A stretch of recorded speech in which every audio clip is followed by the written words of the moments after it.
عبداللہ بن عباس رضی اللہ تعالیٰ عنہ فرماتے ہیں کہ نبی پاک علیہ الصلوۃ والسلام نے آخر رمضان میں ہمیں فرمایا، یعنی کہ جب آخری روزے رہ جاتے تھے تو فرمایا کہ تم اپنے روزوں کا صدقہ ادا کرو۔ اس صدقے کو نبی پاک علیہ الصلوۃ والسلام نے مقرر فرمایا، اس لحاظ سے جتنا بنتا تھا اس وقت مقرر فرمایا۔ اور آگے ترمذی شریف کی حدیث مبارکہ کہ نبی پاک علیہ الصلوۃ والسلام نے ایک شخص کو مکے کی طرف بھیجا اور فرمایا کہ جا کے گلی کوچوں میں اعلان فرما دو کہ تمہارے اوپر صدقہ فطر واجب ہے۔ یہ نبی پاک علیہ الصلوۃ والسلام نے ایک شخص کو بھیجا اور وہ مکے کی گلیوں میں گیا اور جا کر وہاں اعلان کیا کہ نبی پاک علیہ الصلوۃ والسلام نے تمہارے اوپر صدقہ فطر واجب فرمایا ہے اور اسے ادا کرنا لازم اور ضروری ہے۔ آگے ابو داؤد کی اور ابن ماجہ اور حاکم ابن عباس رضی اللہ تعالیٰ عنہ سے حدیث کو روایت کرتے ہیں، کیا فرماتے ہیں کہ رسول اللہ صلی اللہ علیہ وسلم نے زکوٰۃ فطر مقرر فرمایا کہ بہودہ کلام کرنے کی وجہ سے کچھ ایسے بول ہوتے ہیں کہ جو ناگوارا ہوتے ہیں، ان یعنی کہ تمہارے روزوں کی طہارت ہو جاتی ہے، تم صدقہ فطر ادا کر دیا کرو۔ یعنی کہ ایک انسان ہے روزہ رکھنے کے بعد وہ بہودہ کلام کرتا ہے،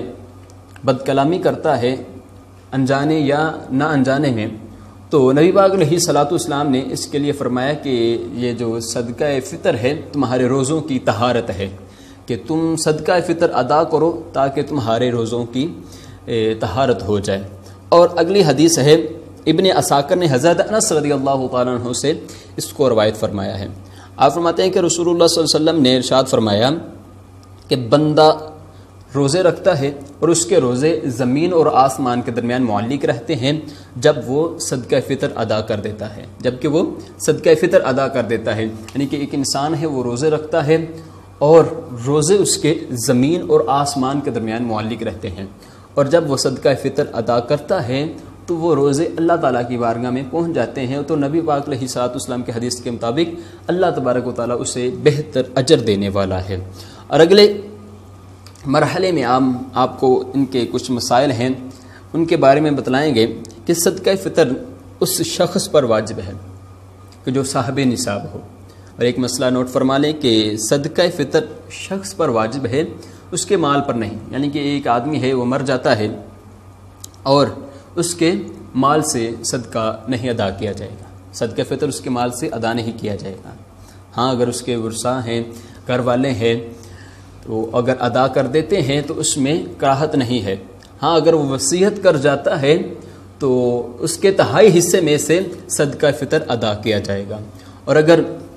اس کے ورثاء جو پیچھے اولاد ہے اگر وہ نہیں ادا کرتی تو ان پر کوئی واجب اور ضروری نہیں ہے۔ ہاں اگر ادا کر دے تو یہ سب سے بہترین طریقہ ہے اور یہ بہترین اجر و ثواب ہے۔ والدین کو یا عزیز کوئی فوت ہو جائے اس کو یہ ثواب پہنچانے کا سب سے بہترین ذریعہ ہے۔ اور اگلا مسئلہ ہے کہ عید کے دن صبح صادق طلوع ہوتے ہی صدقہ واجب ہو جاتا ہے۔ صبح صادق طلوع ہوتے ہی، جب صبح کی سفیدی نماز پڑھنے کے بعد ہم باہر نکلتے ہیں مسجد سے تو وہ سفیدی سی ظاہر ہوتی ہے، اسی وقت جو کہ ہے صدقہ فطر واجب ہو جاتا ہے۔ یہ عید کے دن کی بات ہے۔ اور اگر آگے مسئلہ ہے کہ اگر طلوع ہونے کے بعد مر گیا یا صبح طلوع ہونے سے پہلے کافر تھا مسلمان ہو گیا، یا بچہ پیدا ہو، بچے کی ولادت ہو جاتی ہے، بچہ پیدا ہو جاتا ہے، ہاں اگر فقیر تھا غنی ہو گیا تو اس پر بھی صدقہ فطر واجب ہے۔ اور اگلا مسئلہ سماعت فرمائے کہ صدقہ فطر ہر مسلمان آزاد مالک نصاب پر فرض اور لازمی اور ضروری ہے۔